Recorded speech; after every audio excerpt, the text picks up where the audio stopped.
در دایره سال 2024 اعلان گشتن سال معرفت حقوقی بخشیده به 30 سالگی کنستیتوسیای جمهوری تاجیکستان در مکتب اینترنت ناحیه وخش دوره سوم آزمون جمهوریوی معرفت حقوقی آیین خودشناسی میان خوانندگان صنف‌های 8 11 برگزار گردید.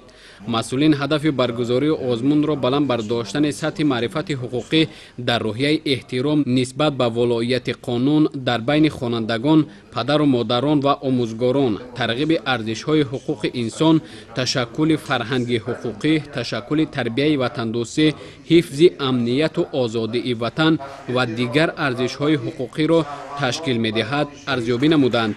در حضور سرشمار داوطلبان سردار ریاست معارف مقامات اجرایی حکومت دولتی ولایت ختلون ابراز داشتند که در همه دور و زمان اساس پیشرفت جامعه متمدن رعایت قانون و قاعده ها دانسته می شود.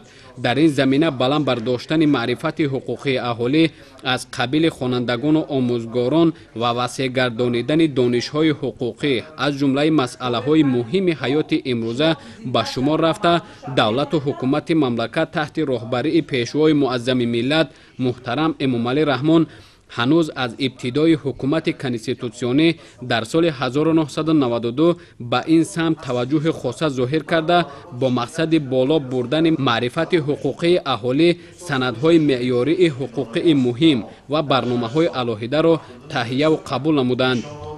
اقدام نجیب یعنی سال 2024 همچون سال معرفت حقوقی اعلان گردیدن با دورنمای نیکی تحکیم دولت دموکراتی، جامعه عدالت پرور و حقوق محور و قانون سالار مساعدت می نماید.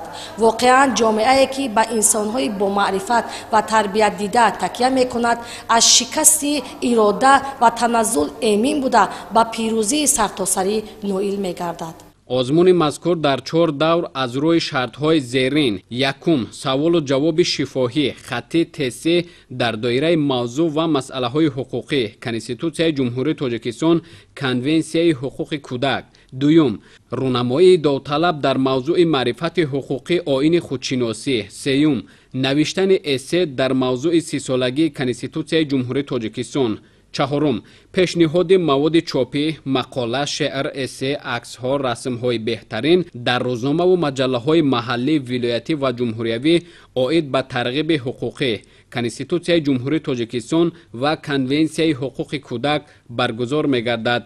چنان از رفت برگزاری این آزمون عیان گردید، هر یک از داوطلبان کوشش می‌کردند تا در سوال و جواب و پیشنهاد عکس و مقاله‌ها حاضر جواب باشند و به خطاگی راه ندهند.